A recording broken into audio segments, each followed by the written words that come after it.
que eu gostaria é de convidar os irmãos então a olhar para o texto de João sobre essa perspectiva que ele mesmo escreveu, sobre esse ponto que ele de certa forma descreve, ou seja, quem comete o pecado, e João está dizendo que o pecado é universal, todos, sem exceção, somos pecadores. Todo aquele que pratica o pecado, diz ele, todo aquele, verso 7, que pratica a justiça, ou aquele que pratica o pecado, como diz o verso 8, ou seja, todo o que vive em pecado. Literalmente, praticar, aquele que pratica, é uma palavra só, originalmente. Ele vem no particípio, é como se fosse o fazedor de pecado. Para ficar mais literal, o fazendo, aquele que comete o pecado num ato contínuo. Tá? Dentro da língua grega, isso aqui na verdade é um particípio presente, então dá a ideia de alguém que continuamente peca.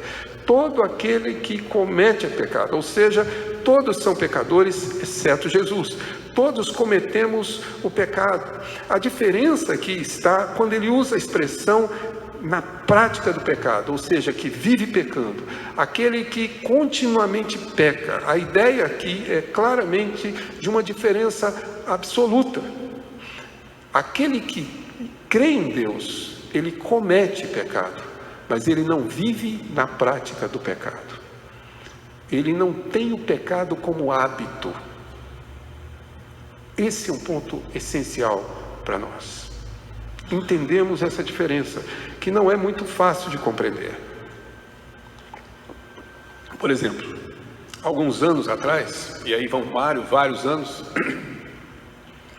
eu jogava futebol, toda semana. Na verdade, toda semana era quase todos os dias da semana. Jogava em 2 times muito famosos, vocês devem ter ouvido falar. Um deles chamava Caveirinhas. Não. O outro se chamava Old Friends, era mais old que friends, entendeu? Eu e meus irmãos participávamos desses times, jogávamos futebol de várzea e participávamos de jogos todos os fins de semana.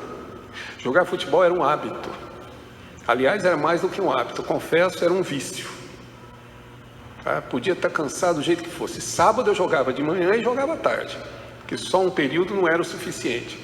Bons tempos que tinha fôlego para tudo isso. Hoje nem eu me canso no intervalo, entendeu? Mas naquela época eu conseguia, era um hábito, eu praticava isso continuamente, até que quando de fato a fé alcançou meu coração e Deus na verdade me deu consciência, eu percebi que não poderia de alguma forma desprezar a reunião do povo de Deus. E por conta disso eu comecei a abandonar o hábito. Hoje, se alguém me convidar para jogar os Jogos da Primavera, eu vou passar vergonha no meu time mais uma vez, mas vou jogar um jogo, uma parte do jogo. Eu vou fazer isso eventualmente, porque não é mais um hábito. O pecado em nossa vida é diferente nesse aspecto. É porque na realidade, aquele que pratica o pecado é alguém que tem o pecado como um hábito da sua vida. Ele vive pecando, e mais, ele tem prazer no pecado. Ele comete o pecado com gosto, com alegria, com prazer. Ele sente prazer no pecado. Mas aquele que crê, ele de fato comete o pecado. Contudo, o pecado em sua vida nunca será um prazer contínuo. Ele sofrerá com ele. E é essa diferença que João aponta. Ou seja, quem comete pecado? Todos. Mas nós que cremos não podemos cometer o pecado como quem não crê. Nossa vida não pode ser marcada por esse tipo de hábito. E nem nós podemos justificar a nossa natureza pecaminosa para continuar a cultivar os pecados em nossa vida. A manter e cuidar do nosso pecado como a gente cuida de um pet, né? Cuido dele, dou um banho, shampoo, cuido toda semana, levo para tomar esse banho e levo para passear todo dia. Essa ideia de que o pecado não pode ser cultivado e mantido por mim, ele não pode ser preservado, eu tenho que lutar contra ele, eu tenho que ver o pecado como um inimigo meu, não como um animal de estimação, não como uma prática inofensiva. mas como algo que de fato é inimigo da minha vida.